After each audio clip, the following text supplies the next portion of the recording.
on to specifics, Sam. You played pretty well, started pretty well. You must be particularly disappointed to have lost that one.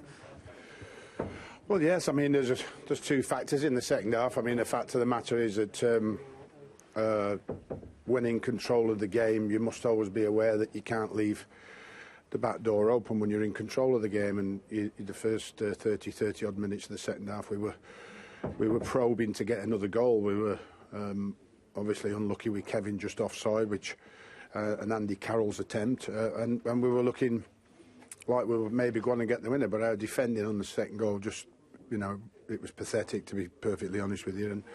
And that's what's been our strength recently. And unfortunately, it lets us down badly there. But then, of course, we've had an extremely poor decision then at a critical time by the referee. And when I say extremely poor, I mean extremely poor. Right in front of his very eyes, no blockage, position perfect, and goes across Andy Carroll, who's going to chest it down and maybe shoot or score. Hits him on the left arm, his left arm's up and around the player's head or above.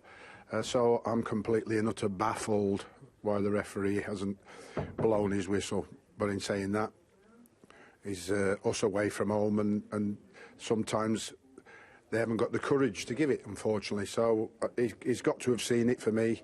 And again, you know, big decisions like that in a game of football can be a heavy price to pay for your team, because Mark Noble takes the penalties, hasn't missed one. That gets us back to 2-2.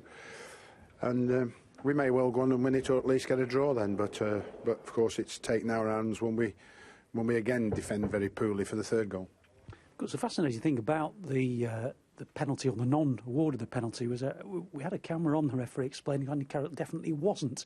You know, you can see his mouth saying definitely wasn't when Andy's complaining about it. So, have you had a chance to speak to him? Definitely it wasn't. No, I had to wait half an hour before I go in. But I'll be very baffled what explanation he's going to give me when I've seen it, because I've looked at it obviously on our laptop. I've looked at it, and you know that 999 times out of 1,000 that referees give those handballs now these days.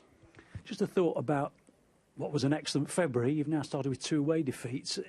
Do you feel there's still signs that the form that you had is still there? I'm disappointed today because we got the first goal, which is what we wanted to do earlier, and then didn't defend as well as we normally did. But in terms of you know, the game itself, of course, it was never going to be a free-flowing game because of the weather. I mean, the wind played havoc with both teams in terms of the passing and that. But in terms of control, we had plenty of that. And in terms of key moments, we had plenty of those. But unfortunately, when we needed him to go for us, Kevin just offside, the penalty, like I said, it hasn't happened today. And then, of course, on the 2 goals that we've conceded in the second half, there is only ourselves to blame on that, nobody else. Just one final thought. I mean, in your mind, a couple more wins should do it for you this season? Well, we've got to get them as quick as we can. We've got Manchester United next week. That's going to be very difficult for us. In the Barclays Premier League, every game's difficult. You know, this league is very punishing, as we saw today, because, you know, I was sitting thinking, we've had a really good period, but we haven't scored.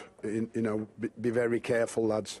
And, of course, the experience tells you that, you know, one slip up which we made, and it cost you, and it cost us today.